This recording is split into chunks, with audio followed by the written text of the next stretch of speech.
حي على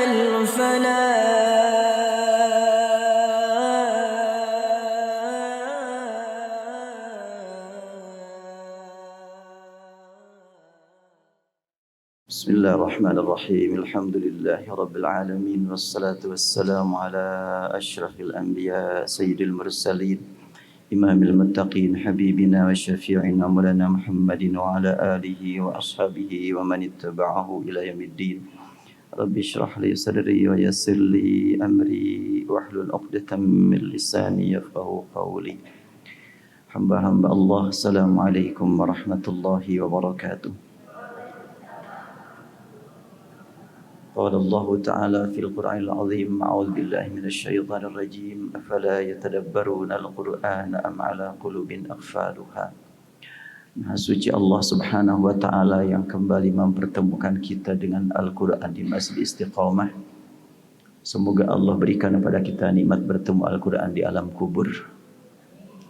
Karena Rasulullah SAW sudah menegaskan, Iqra'ul Quran fa innahu ya'ti yaumal qiyamah syafi'an li ashabihi.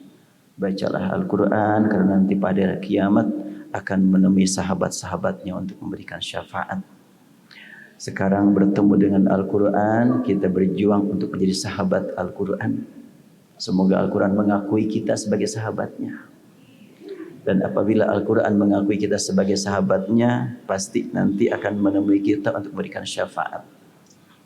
InsyaAllah 60 menit ke depan, 60 menit aja ya. 60 menit ke depan kita manfaatkan untuk hidup bersama surat Yasin. Saya sekarang sedang berusaha untuk menulis tafsir 10 qiraat dan tadabbur surat Yasin. Baru sampai ayat 45, yang mungkin kalau dibukukan sekitar 200 halaman sampai ayat 45. Tapi kalau sampai selesai ya sekitar 300 sampai 400 halaman lah. Mudah-mudahan bulan Ramadan sudah terbit. Dan kalau dari awal, dari Al-Fatihah baru sampai surat Al-A'raf, ya sekarang sedang diedit. Mudah-mudahan tidak lama lagi akan terbit. Kita awali dengan membaca surat Yasin dan akan diperhatikan secara ilmu qiraat terlebih dahulu. Saya bacakan sekilas. Yasin ada Yasin. Yasin dengan izhar, ada Yasin dengan idgham. Diawali dengan qiraat Nafi, riwayat Qalun dan Warash. Saya bacakan. A'udzu billahi minasyaitonir rajim. Yasin wal Qur'anil Hakim. Itu riwayat Qalun dan sekian banyak riwayat.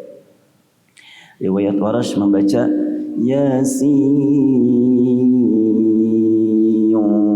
wal Qur'anil Hakim dengan diidghamkan. Bacaan Ibnu Katsir membaca Yasin wal Qur'anil Hakim. Kemudian Hamzah membaca Yasin wal Qur'an. Kemudian Syu'bah dan Al-Kisai dengan bacaan Yasin wal Qur'anil Hakim. Berapa macam bacaan barusan? Ya. Itu yang 6 itu untuk 7 qiraat, 14 riwayat. Jadi ada yang bergabung. Seperti Yasin wal Qur'anil Hakim. Itu Syu'bah dan Al-Kisai. Syu'bah itu satu imam dengan Hafaz. Kalau kita membaca Hafaz Yasin wal Qur'anil Hakim, Hafaz berguru kepada Imam Asim, dan Imam Asim punya 2 riwayat yang terkenal, Hafaz dan Syu'bah. Kalau Syu'bah ini ahli hadis, ahli fikih, di samping ahli Al-Quran. Dia membaca Yasin, pakai ye itu imalah. Yasin wal Qur'anil Hakim. Dan dibaca Yasin, Yasin, Yasin itu semuanya untuk memberikan kemudahan kepada para pembaca di seluruh dunia sehingga tidak ada alasan untuk berkata aku mah lain soalnya lidahnya lidah Bandung. Bandungnya sanes Bandung orang Sunda mah. Sekarang mah harus ngamu mulai bahasa Sunda. Lagi rame soalnya sekarang ini ya. Iya.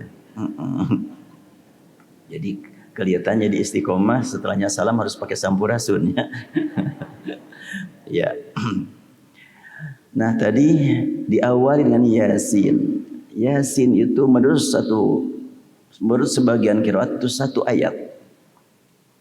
Antara lain Asim, Yasin adalah satu ayat.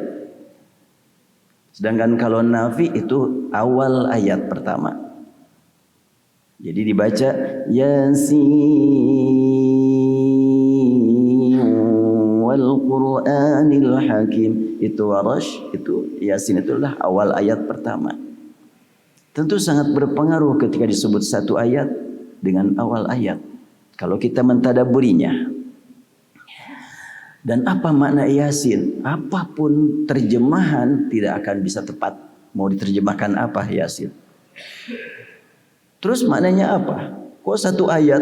Kalau satu ayat pasti ada petunjuk di dalamnya. Jangankan satu ayat.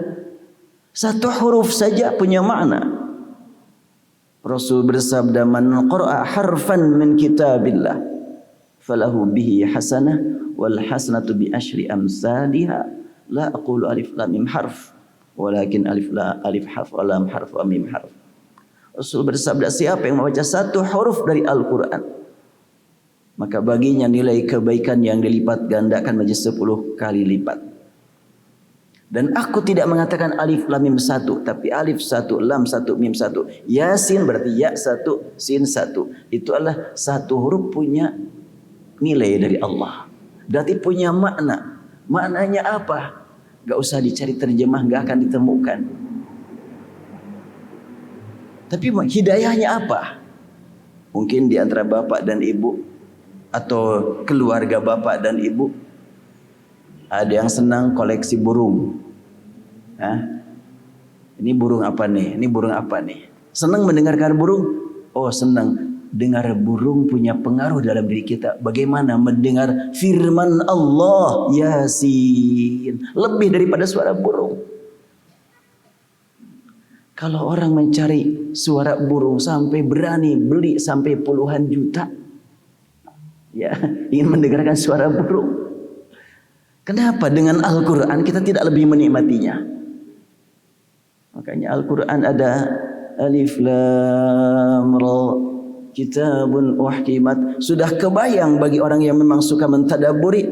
Kalau Alif Lam Ra dilanjutkan dan Kitabun Uhkimat. Oh isi ayatnya begini, isi suratnya begini. Alif Lam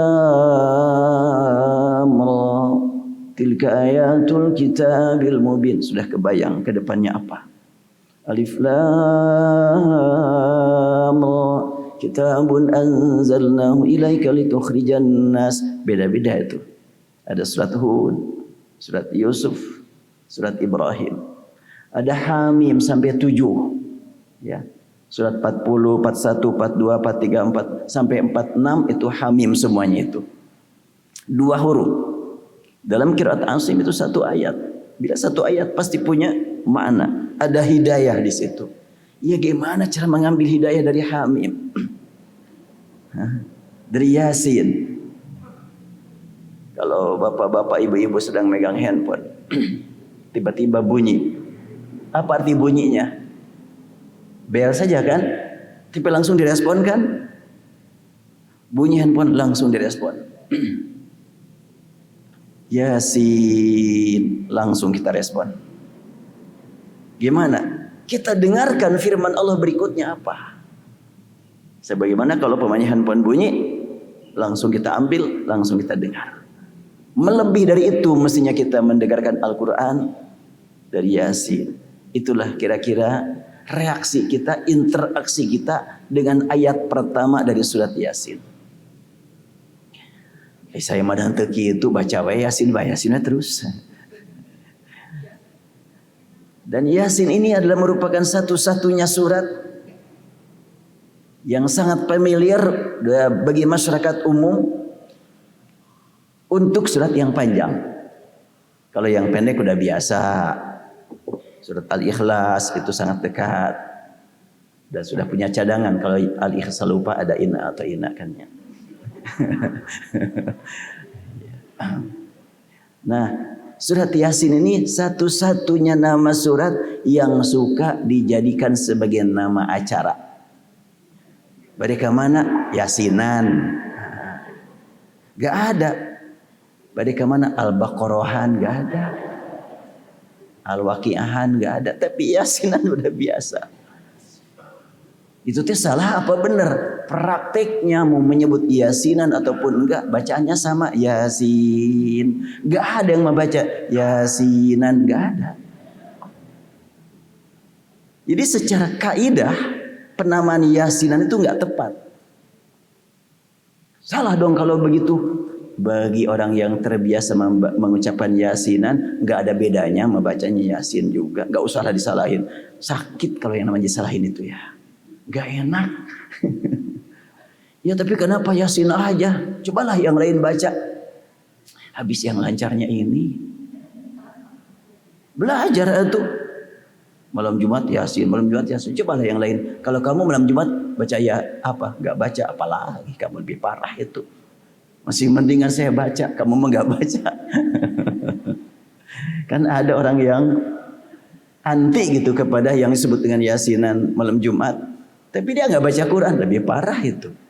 Mestinya baca, dan bagi kita tentunya mau surat apapun itu adalah merupakan sarana komunikasi tingkat tinggi dengan Allah Subhanahu wa taala.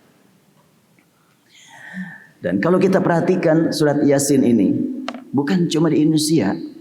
Saya perhatikan di negara-negara yang lain juga banyak yang lebih akrab dengan surat Yasin melebihi surat-surat yang lainnya. Muncul pertanyaan buat kita, ada apa di balik itu? Realita memang demikian. Realita masyarakat muslimin di dunia lebih akrab dengan surat Yasin dibanding dengan surat Al-Kahfi, surat Al-Baqarah, dengan surat Yasin lebih akrab. Bagi kita tentu hendaklah kita jadikan sebagai motivasi untuk menghayati maknanya. Biar berkualitas bacaan kita. Ya, kita lanjutkan. Yasin. Langsung kita terkejut. Ada yang membaca begitu. Saya harus siap-siap untuk mendengarkan ayat berikutnya. Apa ayat berikutnya? Wal Qur'anil Hakim. Itu sumpah. Allah bersumpah dengan menyebut Al-Qur'anil Hakim. Berarti orang yang menjiwai makna surat Yasin, berinteraksi dengan surat Yasin, pas sampai ayat yang kedua sudah terpanggil untuk membaca Al-Quran keseluruhan. Ya. Jadi tidak mungkin merasa cukup surat Yasin saja. Sebab dari awal sudah diingatkan wal Qur'anil Hakim. Dan itu dijadikan sumpah oleh Allah Subhanahu wa taala. Dan Allah bersumpah dengan apa saja sesuai dengan kehendaknya. Tidak ada aturan buat Allah. Allah membuat aturan buat kita demi kepentingan hidup kita saat berkomunikasi dengan Allah dan saat berkomunikasi dengan sesama manusia.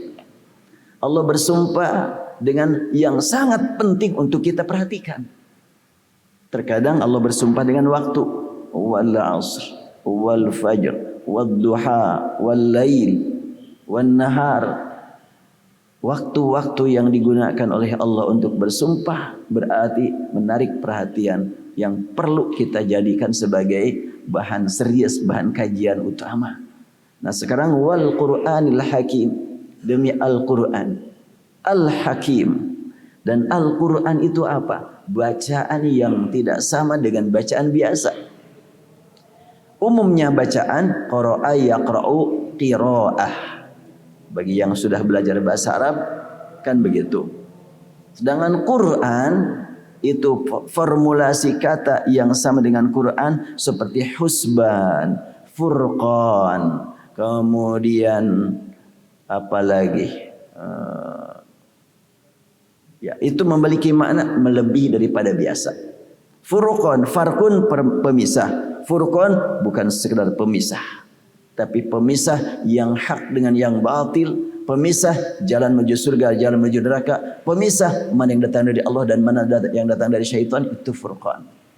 Maka Quran disebut Quran meliputi semua bacaan yang tadi dan terpelihara bacaan tersebut walaupun tulisannya sama dan pengucapnya berbeda-beda, tetapi pas membaca Al-Quran aturannya begitu terpelihara sejak turun dari Jibril sampai kepada Rasul sampai tersebar kepada sahabat hingga saat ini. Bacaan tadi Yasin wal Qur'anil Hakim, Yasin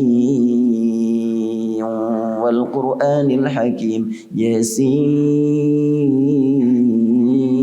wal Qur'anil Hakim, itu terpelihara semuanya 14 abad tanpa ada rekaman Jibril. Kira-kira kalau ada rekaman Jibril gimana cara mendengarnya ya? Kan Jibrilnya gaib, suaranya juga gaib, gak akan nyampe ke telinga kita. Hanya untuk Rasul. Rasul memang oleh Allah diistimewakan mendengar suara gaib. Makanya karena suara gaib, walaupun se-Quran dibacakan Jibril kepada Rasulullah, mungkin cukup 1 detik. Karena gaib kan. Wah bagaimana? Jangan ditanya, logika kita gak akan nyampe. Otak kita tidak akan mampu untuk memahami hal seperti itu. Iman saja sudah. Wal Qur'anil Hakim. Al-Quran nama yang sangat akrab dengan seluruh umat Islam terkait dengan kitab suci dan tidak pernah diterjemahkan. Tetap Al-Quran, Al-Quran. Tidak dijadikan terjemah Al-Quran bacaan. Quran itu bacaan, tapi nggak pernah ada. Baca apa itu? Baca-bacaan. Nggak pernah itu. Tapi tetap aja Al-Quran. Dan kata Al-Quran dikasih sifat dengan kalimat Al-Hakim. Semuanya kita tahu apa arti hakim. Hakim di pengadilan, hakim di lapangan. Hakim itu kan yang menetapkan, yang menentukan mana yang hak, mana yang batil, mana yang benar, mana yang salah, mana yang patut dikasih imbalan dan mana yang patut dikasih sanksi. Al-Hakim. Berarti Al-Quran diberi sifat, mesti kita rasakan kehadiran Al-Quran itu adalah di hadapan kita, menyaksikan kehidupan kita sehari-hari dan mengarahkan kita menuju yang diridhoi oleh Allah dan menjaga kita dari hal-hal yang tidak benar. Itu Al-Quran. Manakala orang yang sudah menikmati hidup bersama Al-Quran, maka tutur katanya pasti benar, perasaannya pun tidak akan terganggu, cara berfikirnya pun akan produktif, langkahnya pun tentunya tidak akan asal-asalan, karena Al-Quran mengarahkan dia. Wal Qur'anil Hakim. Dan Al-Quran mengingatkan, kamu jangan jalan ke situ, nih jalan yang lebih tepat. Siap wahai Quran. Orang yang menjiwai hidup bersama Al-Quran akan seperti itu. Wah, saya belum nyampe ke arah sana, sekarang sedang berjuang. Semoga Allah masukkan ke dalam qalbu kita nikmat pemisah antara hak dan batil, dan nikmat termotivasi untuk mengambil yang hak dan menjauhi yang batil. Wal Qur'anil Hakim, innaka laminal mursalin. Innaka sesungguhnya engkau sungguh minal mursalin, dari orang-orang yang diutus. Dalam susunan bahasa Arab, kalau ada susunan kalimat yang pakai kata penegasan, itu biasanya digunakan untuk memberitahu kepada orang yang ragu atau orang yang ingkar. Semakin meningkat keingkarannya, semakin banyak kata penegasannya. Innaka laminal mursalin. Sungguhnya engkau termasuk golongan yang diutus. Kepada siapa ditujukan kalimat engkau? Kepada Nabi Muhammad. Apakah Nabi Muhammad ragu? Apalagi ingkar? Oh, sama sekali enggak pernah. Tapi kenapa sunnah kalimat seperti ini? Nabi Muhammad diberitahu bahwa di sekitar beliau banyak yang ragu dan ingkar. Nabi Muhammadnya tidak.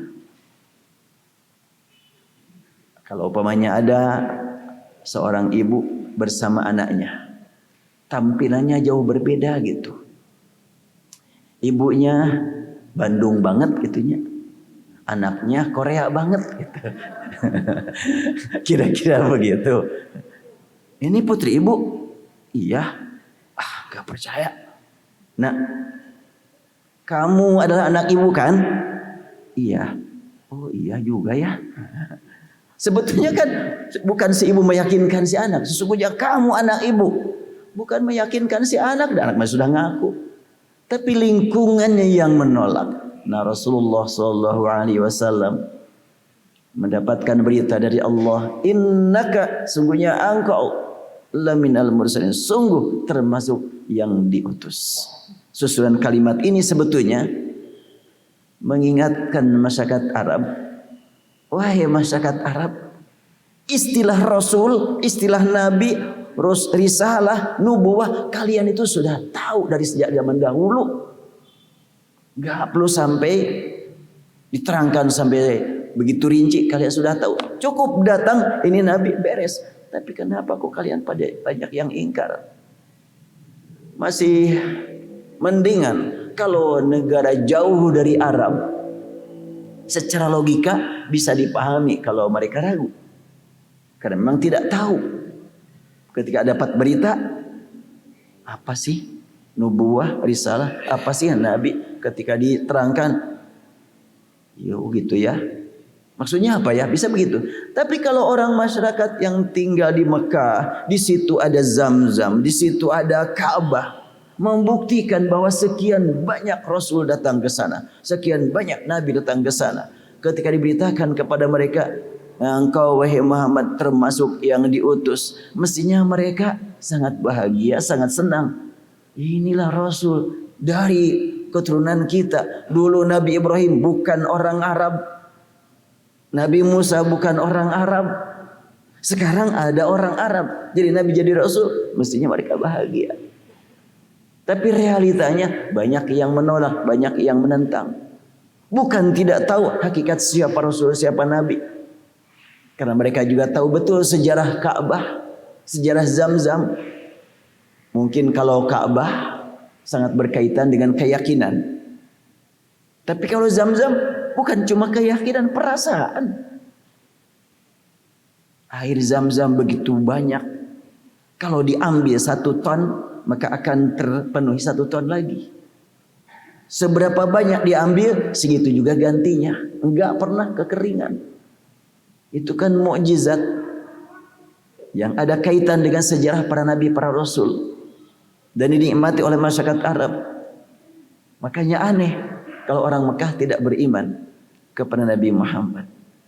Kebanggaan buat mereka mestinya. Makanya siapa tuh seorang tokoh masyarakat Mekah bernama, Allahumma sholli ala Muhammad, ya lupa lagi dah. Jadi dia seorang tokoh merasakan sudah kesel dengan tersebarnya ajaran Nabi Muhammad, pengikutnya semakin bertambah. Dikumpulkanlah para inohong,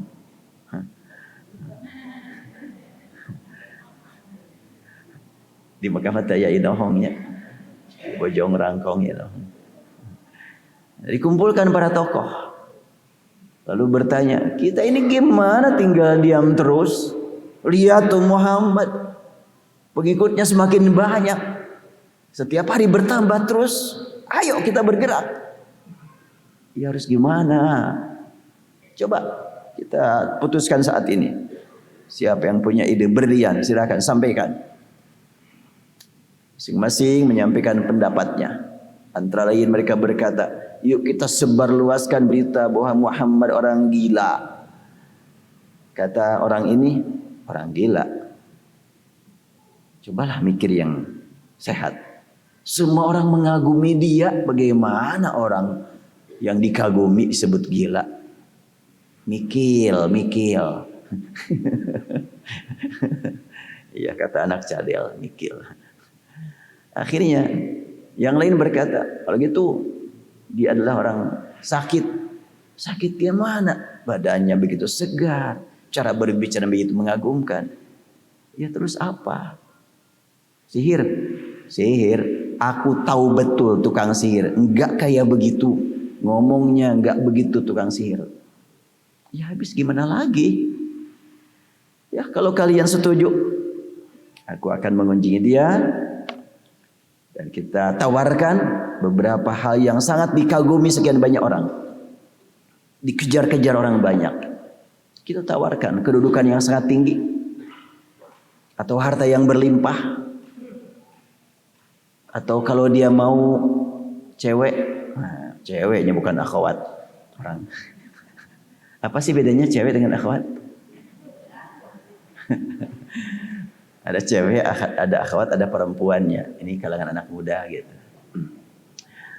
Nah kalau tingkatan orang kafir mau menawarkan cewek itu pada dia. Atau dia sakit, kita siapkan dana untuk mengobati dia. Berarti yang penting saat ini kita harus menyediakan uang sebanyak-banyaknya. Supaya berhenti dia menyebarkan pemikirannya. Maka datanglah kepada Nabi Muhammad orang tersebut. Ditawarkanlah satu persatu. Nabi Muhammad terdiam. Dan tidak kelihatan tertarik dengan satu pun yang ditawarkan. Bingung akhirnya orang tersebut. Maka dia ingin mendengar jawabannya, terdiam. Setelahnya terdiam, Nabi Muhammad bertanya, "Awa farauta ya Abul Walid?" Baru ingat namanya Abul Walid. Yang tadi saya ingat lupa. Abul Walid ditanya, "Sudah ngomongnya?" "Sudah." "Siap mendengar jawabanku?" "Ya, itu yang ditunggu." Maka Rasulullah langsung membaca surat Fussilat. Hamim, kitabun fussilat ayatuh. Sampai terus dibaca, dia tercengang gitu. Pas ada ayat yang mengandung peringatan keras. فَإِنْ أَعْرَضُوا فَقُلْ أَنذَرْتُكُمْ صَاعِقَةً مِثْلَ صَاعِقَةِ عَادٍ وَثَمُودَ. Ketika ayat ini dibaca, tergetar hatinya. Wajahnya langsung pucat. Ketakutan. Kenapa? Karena ayat mengingatkan. فَإِنْ أَعْرَضُوا, bila mereka masih tetap berpaling. Faqul, katakan pada mereka. Anzartukum sa'iqatan mithla sa'iqati 'ad wa thamud. Ku ingatkan kalian bencana yang pernah menimpa kaum 'Ad dan kaum Thamud akan menimpa kalian. Oh, itu ketakutan betul itu dia.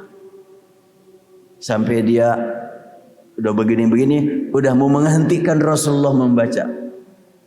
Tapi karena Rasulullah SAW gayanya begitu tenang, kemudian mempersilahkan Abul Walid ngomong sampai selesai. Dan setelahnya selesai ditanya, sudah ngomongnya, siap mendengar jawaban. Ya bagaimana mau menghentikan? Sudah berkata, aku siap mendengar jawaban. Maka Rasul membaca sampai selesai surat Fussilat. Ada sujud tilawah dulu, masih nunggu. Selesai bacakan Al-Quran sampai tuntas. Abul Walid pulang dalam keadaan wajah masih pucat, ketakutan. Masyarakat Arab langsung bertanya, "Wahai Abul Walid, kok gak pernah aku lihat wajah kamu seperti ini? Saharaka Muhammad, apakah engkau kena sihir Muhammad?" Dia di awal berkata Muhammad bukan tukang sihir. Lalu ditanya oleh masyarakat Arab, "Kau kena sihir Muhammad?" Maka Abul Walid kaget. Ada yang nanya, "Diam kamu." Bilang, "Sihir lagi." Ya terus apa yang membuat engkau seperti ini? Sungguh, sekiranya kita biarkan dia menyebarkan dakwahnya, Arab akan menjadi pemimpin dunia. Sadarlah kalian, orang hebat seperti ini kita harus bangga akan mengangkat nama Arab di seluruh dunia. Masyarakat pada bingung, kok jadi begini Abul Walid? Pada bisik-bisik, gimana ya kita ya? Abu Jahal diminta untuk supaya ngomong. "Kamu aja deh Mang. Mang ahli ngomong lah sok." Abu Jahal mendekat.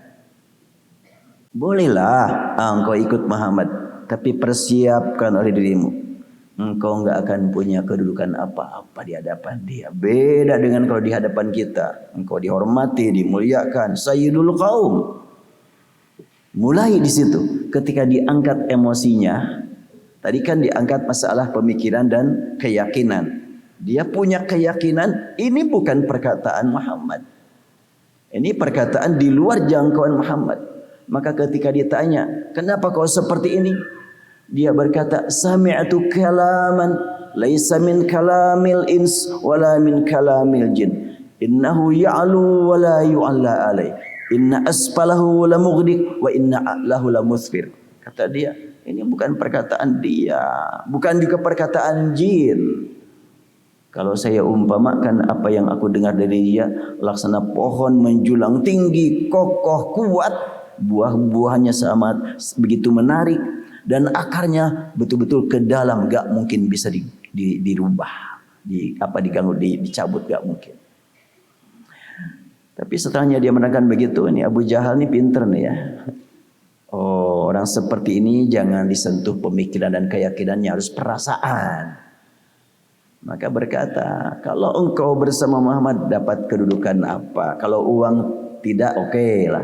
Tapi engkau kedudukannya apa di sana? Akhirnya Abu Walid berkata, baik kalau gitu aku minta waktu dulu.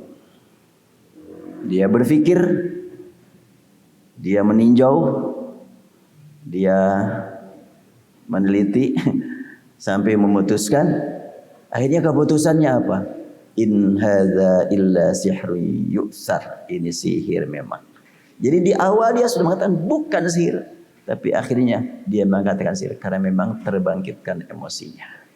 Berarti bukan tidak percaya Al-Quran dari Allah, bukan tidak percaya Muhammad adalah Rasulullah, tapi untuk menyatakan kepercayaan mulutnya terkuasai oleh nafsu kedudukan. Saat ini banyak sekali orang yang pintar membaca Al-Quran, paham bahasa Quran, tapi urusan kedudukan mereka lebih diutamakan. Boleh sampai mengganggu pemikiran dia sendiri, gak apa-apalah. Demi kedudukan harus menghina Quran, akhirnya menghina. Demi kedudukan harus menghina syariat Islam, dia hina. Kalau begitu tidak aneh kalau ada orang yang begitu ya. Biasa-biasa saja buat orang yang tadabbur Al-Quran. Innaka laminal mursalin. Sesungguhnya engkau wahai Muhammad berada di atas engkau betul-betul salah seorang dari Rasul. Kalau salah seorang dari Rasul berarti semua Rasul yang sudah pernah terdengar oleh telinga orang Arab datang dari Allah pasti tidak mungkin membawa ajaran yang berbeda. Kalimat innaka laminal mursalin menekankan bahwa semua ajaran yang dibawa para nabi sejak zaman dahulu satu, yaitu ajaran tauhid. Kalau begitu semua nabi muslim, ya. Makanya saya ingatkan kembali diri saya dan mudah-mudahan bagi yang lupa diingatkan. Saya sering mendengar bahkan dulu waktu masih kecil mendengar kalimat bahwa agama samawi ada 3. Yahudi, Nasrani dan Islam. Dengan mengkaji surat Yasin kita berkata agama samawi cuma 1, yaitu agama tauhid. Semua nabi, semua rasul mengajarkan agama yang 1, agama yang yang menjelaskan tentang kalimat la ilaha illallah. Sama Nabi Ibrahim dan para pengikutnya bertauhid. Wa wassa biha Ibrahim banihi wa Yaqub ya bani inna Allah astafa lakumud din fala tamutunna illa wa antum muslimun am kuntum syuhada'a idh hadara Yaqub al-maut idh qala li banihi ma ta'buduna min ba'di qalu na'budu ilahaka wa ilaha abaika Ibrahim wa Ismail wa Ishaq ilahan wahidan wa nahnu lahu muslimun. Umat Nabi Ibrahim, umat Nabi Yaqub dulu, keluarga Nabi Ibrahim, keluarga Nabi Yakub, ketika ditanya apa yang akan kalian sembah setelahnya kami mati nanti, mereka menjawab kami menyembah satu Tuhan, yaitu yang disembah Ibrahim, Yakub, Ismail, Ishak. Wa nahnu muslimun, kami semuanya muslimun. Kurang jelas apa lagi? Kalau orang yang membaca Al-Quran beriman kepada Al-Quran, tapi masih campur-campur keterangannya bahwa semua agama sama. Terus kalau sama gimana ya? Pagi-pagi ngambil satu agama, nanti siang beda, sama kok. Kan pagi-pagi nasi goreng, siang nasi bungkus, malam nasi juga kan. Iya. La haula wala quwata illa billah. Innaka laminal mursalin. Jadi kalimat innaka laminal mursalin banyak makna. Antara lain susunan kalimat innaka laminal mursalin.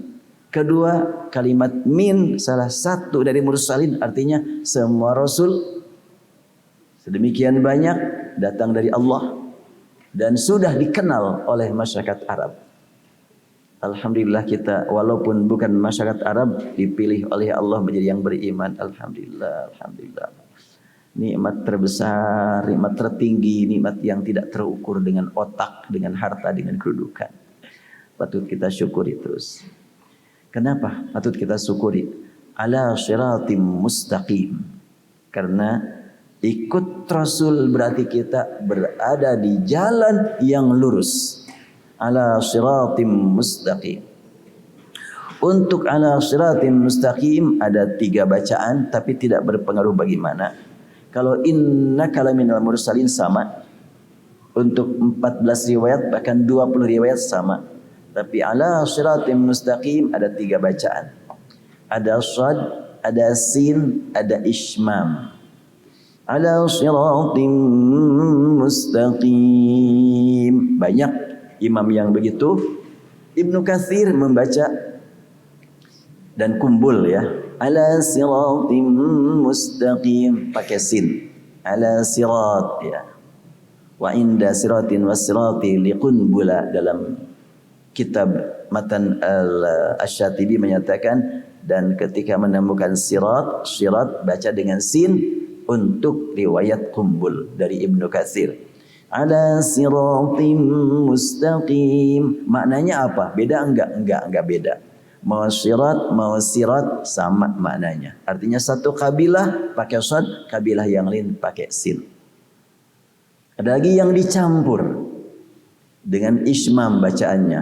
Ala siratim mustaqim. Zirat. Ya, itu shad disatukan dengan zai. Zirat. Ya. 3-tiganya dari Rasul, dari Jibril, dari Allah Subhanahu wa taala. Jadi kalau nanti ada yang jadi imam membaca begitu jangan dimarahin. Ihdinas siratal mustaqim. Siratal ladzina an'amta 'alaihim. Dan 'alaihim kalau zirat bacaannya. Siratal ladzina an'amta 'alaihim ghairil maghdubi 'alaihim waladdallin. Semua tulisan sirat untuk riwayat khalaf dibaca zirat. Termasuk di sini. Ala siratim mustaqim, di atas jalan yang lurus. Apa makna di atas jalan yang lurus? Kalau kita sedang berada di perjalanan dan kelihatan ujung jalan karena lurus, walaupun perjalanan masih jauh, umpamanya masih 10 kilo, lurus jalan. Di ujung jalan ada lampu biru kelihatan.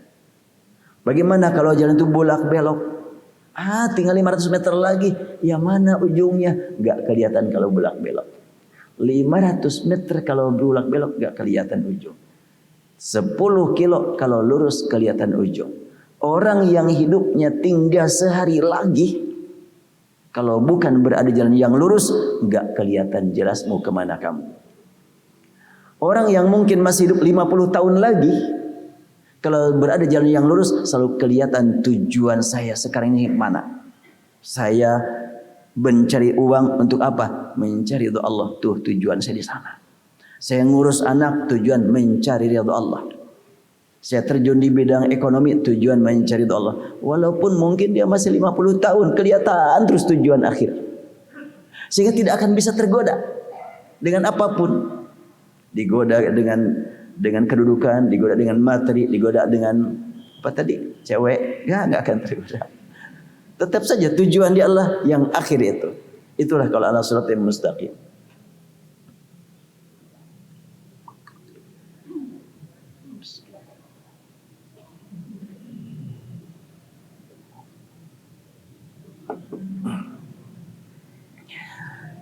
Tulisan sirat kalau dicetakan Arab itu roknya tidak pakai alif.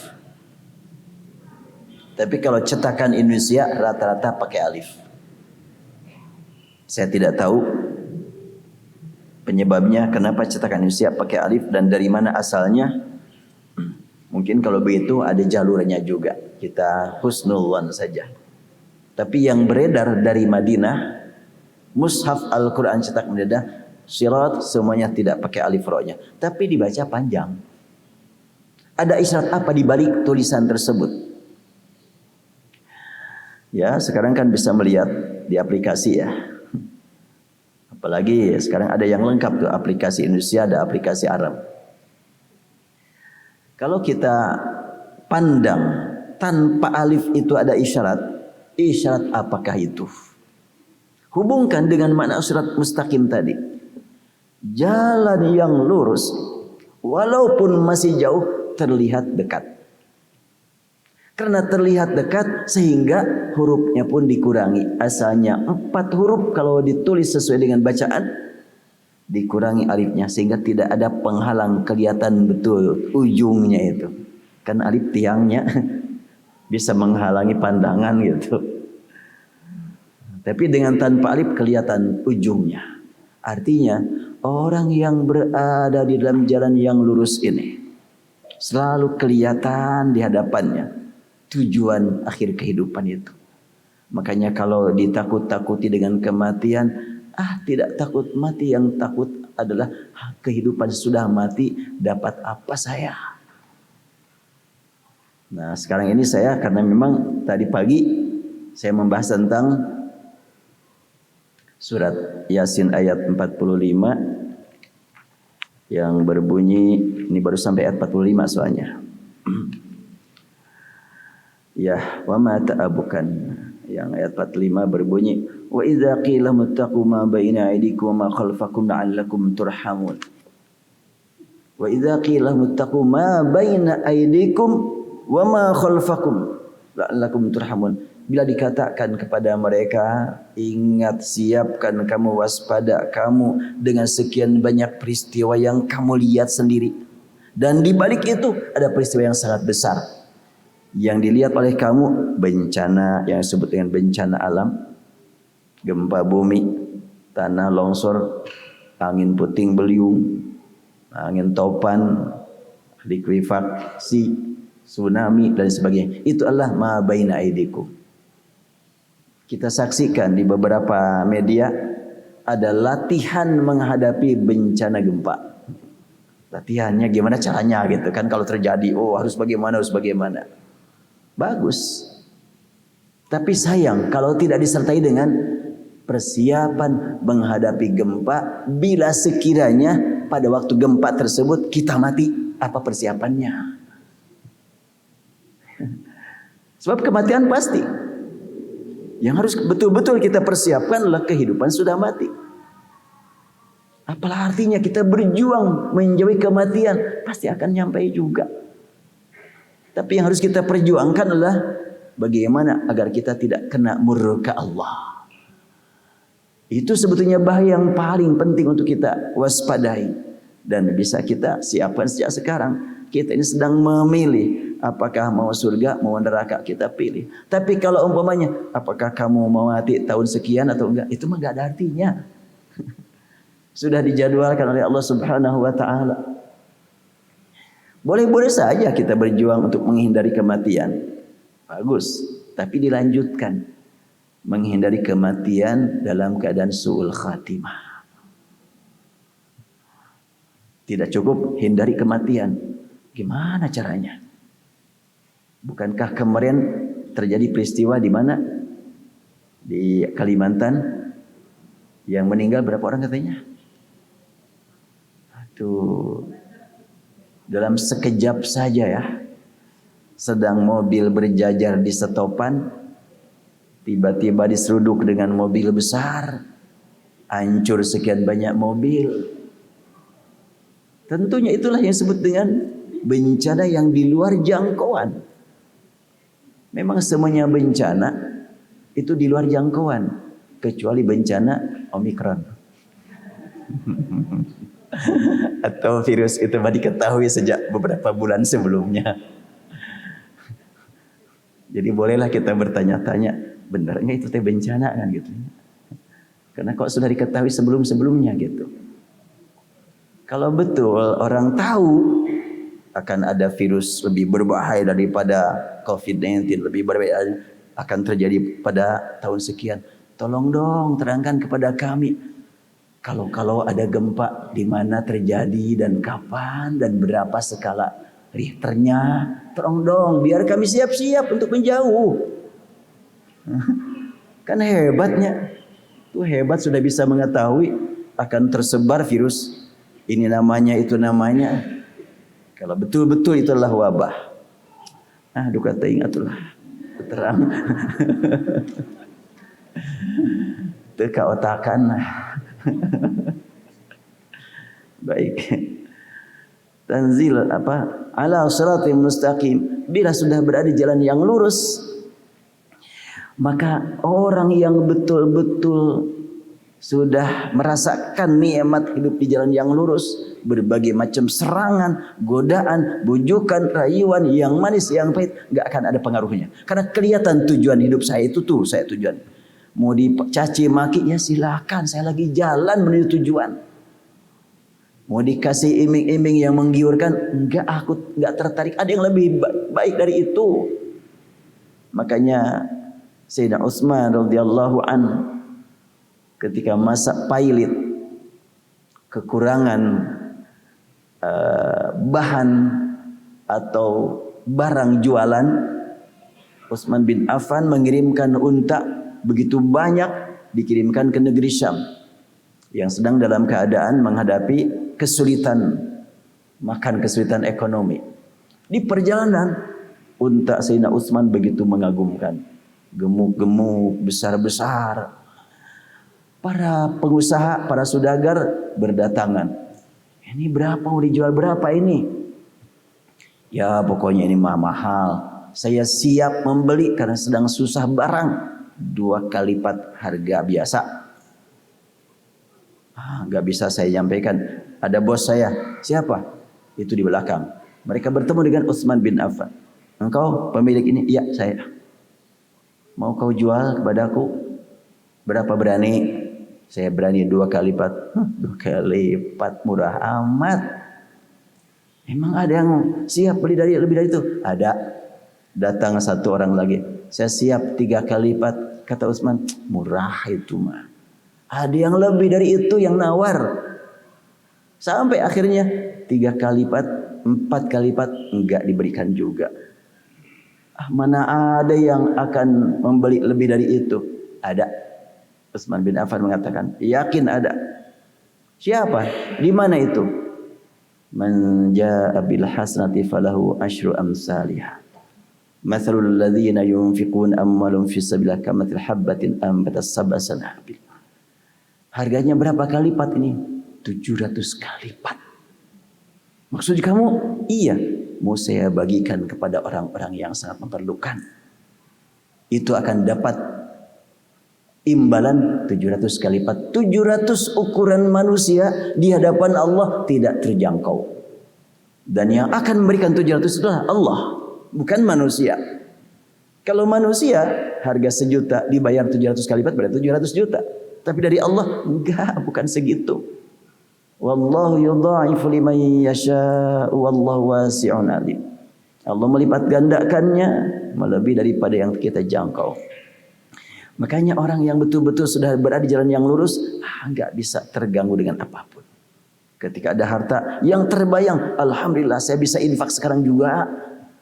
Dapat keuntungan dari bisnis demikian banyak, wah sekarang saya akan bertambah infak saya sekarang. Habis kalau nggak segera diinfakkan, besok mati sudah bukan milik saya lagi. Tapi kalau diinfakkan, sekarang juga akan menjadi milik saya. Silahkan berlomba untuk berinfak. Kalau bingung-bingung, silahkan infak ke pesantren Maqdisnya. Iya. Sekarang alhamdulillah di pesantren Maqdis itu sekitar 70 orang santri. Itu semuanya tidak kami pungut biaya untuk makan dan untuk pendidikan. Ya alhamdulillah rezeki dari Allah Subhanahu wa taala. Dari mana jalannya? Dari sini-sinilah insyaallah. Banyak yang mau menyalurkan di sana, mangga silahkan. Habis kapan lagi kalau enggak waktu-waktu sekarang ini? Saya juga berpikir begitu aja ya. Kalau sekiranya ada 1 rupiah lewat ke tangan saya, mudah-mudahan ini akan yang mengantarkan saya menuju ridha Allah. Kalau sholat, belum bisa khusyuk dengan baik. Ibadah-ibadah yang lain sulit untuk mencapai kesempurnaan. Mudah-mudahanlah dengan dibantu oleh ini ada tambahan kekuatan untuk jalan menuju Allah Subhanahu wa taala. Dan yang menyalurkan dana, lebih enaknya begitunya.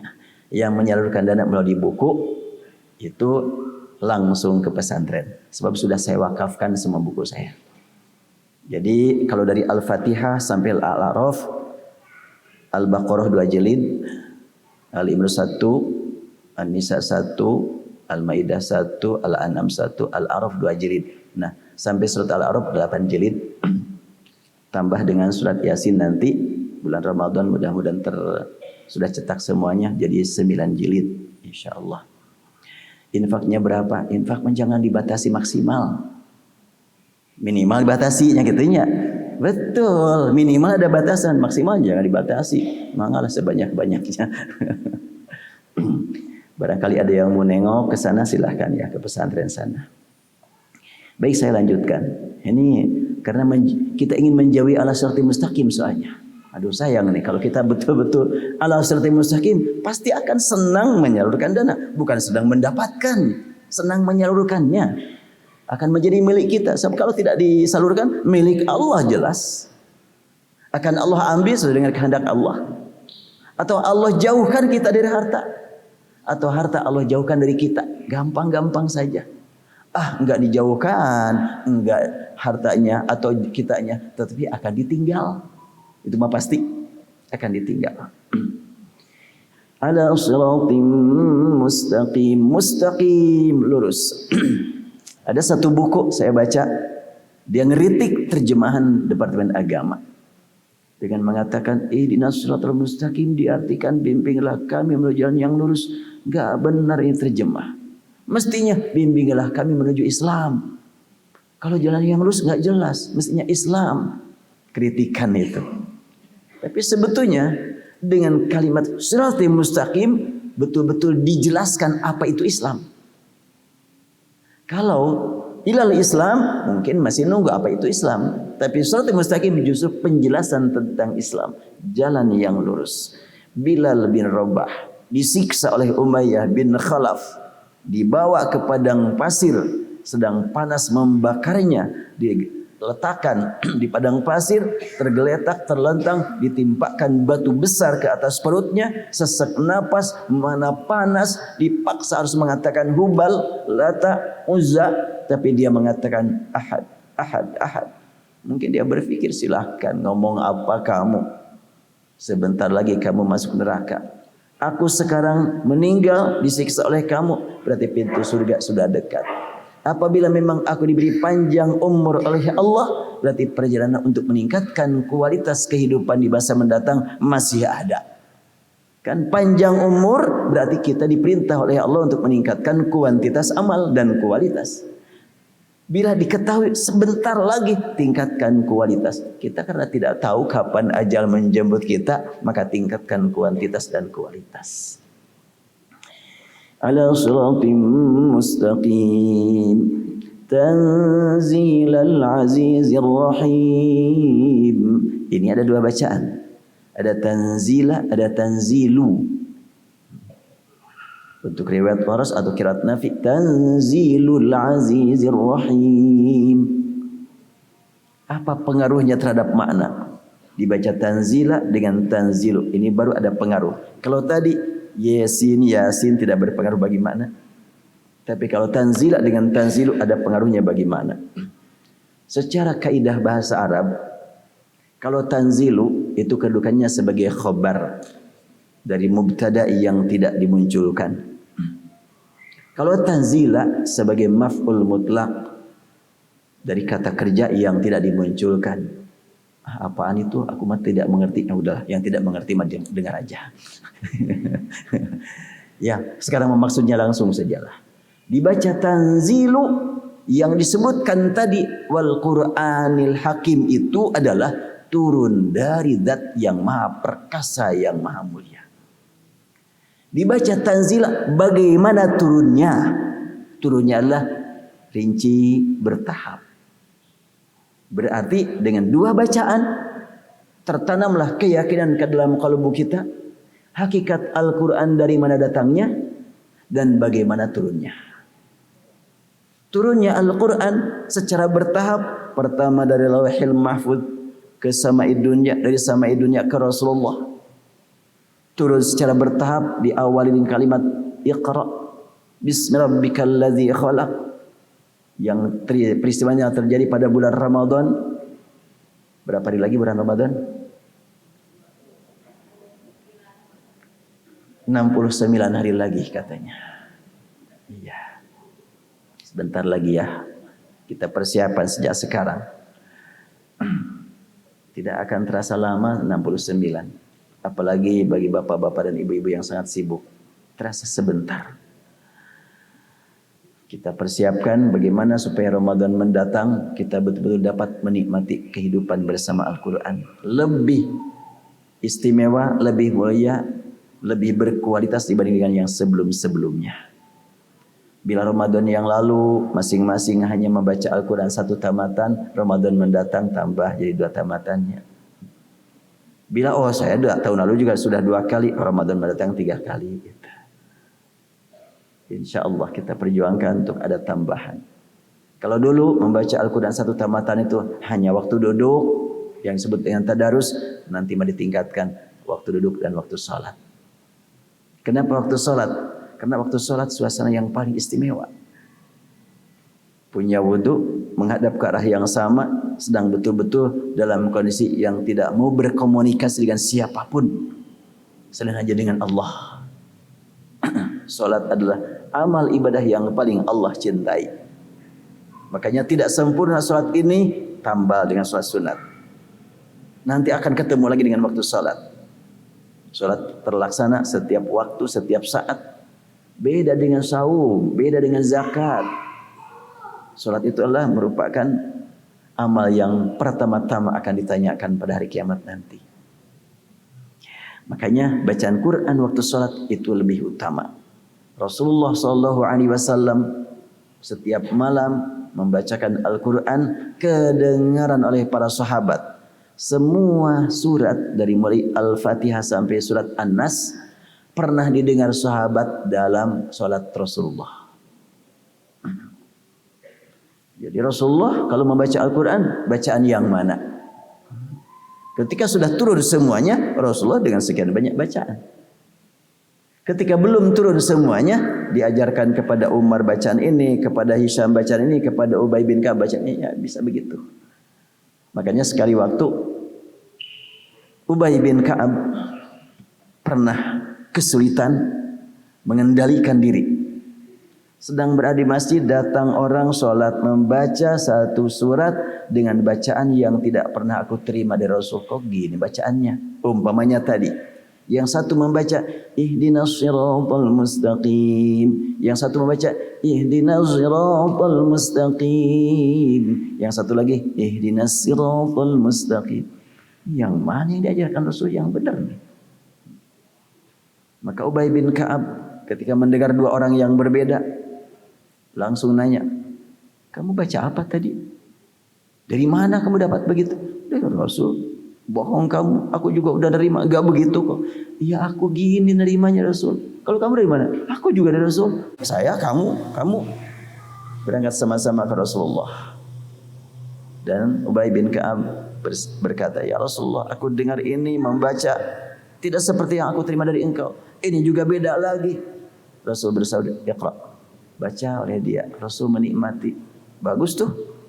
Satu lagi baca kamu. Bagus tuh. Ubay sampai wajahnya pucat. Bener nggak di Quran kok kayak begini nih? Ketika Rasulullah melihat Ubay dalam keadaan ragu, maka Rasul langsung menyentuh dadanya. Wahai Ubay, Allah mengajarkan kepada aku oleh Jibril Al-Quran dengan 7 huruf. Yang mana saja engkau baca, silahkan lakukan. Kata Ubay bin Ka'ab, ketika Rasulullah menyentuh dadaku, aku banjir dengan keringat. Malu, takut, menyesal. Kenapa kok aku seperti ini? Sampai kata dia, waktu itu aku dalam keraguan melebihi keraguanku pada waktu aku belum masuk Islam. Sampai seperti itu. Dan akhirnya dengan doa Rasulullah sambil menyentuh dadanya Ubay bin Ka'ab, maka Ubay bin Ka'ab akhirnya menjadi paling ahli dalam Al-Quran. Dia diberi oleh Allah suara yang bagus, seni bacanya yang sangat menakjubkan, sampai Rasul bersabda, aqra'uhum li kitabillah Ubay bin Ka'ab. Orang yang paling ahli bidang Al-Quran adalah Ubay bin Ka'ab. Habis ya waktunya ya? Iya, baiklah. Jadi baru sampai Tanzil Al-Aziz Rahim. Belum diperluas maknanya apa makna Tanzil dan apa makna Al-Aziz dan apa makna Ar-Rahim. InsyaAllah pada pertemuan mendatang. Masih 2 kali pertemuan lagi sebelum Ramadan atau 1 kali lagi? 2 kali lagi ya. Tapi Ramadan juga terus berjalan insyaAllah. Allahumma salli wa sallim ala habibina wa syafiina maulana Muhammad wa sallim radhiyallahu tabaraka wa ta'ala an kulli sahabati rasul ajma'in. Ya Rabbana ya Rahman ya Rahim ya Alim ya Alim al-ghaibi wasyahada. Allahumma ij'alna min ahli al-Qur'an. Ij'alna ya Allah min ahli al-Qur'an. Ij'alna ya Allah min ahli al-Qur'an. Ahlika wa khassatik. Allahumma rabbana hab lana min azwajina wa dhurriyyatina qurrata a'yunin waj'alna lil muttaqina imama. Allahumma rabbana afrigh alaina sabran wa thabbit aqdamana wa ansurna 'ala al-qawmil kafirin. Rabbana atina fid dunya hasanah wa fil akhirati hasanah wa qina adzaban nar. Subhana rabbika rabbil izzati amma yasifun wa salamun alal mursalin walhamdulillahi rabbil alamin. Demikian hamba-hamba Allah yang dapat disampaikan, kurang lebih mohon dimaafkan. Wabillahi taufiq wal hidayah. Assalamualaikum warahmatullahi wabarakatuh.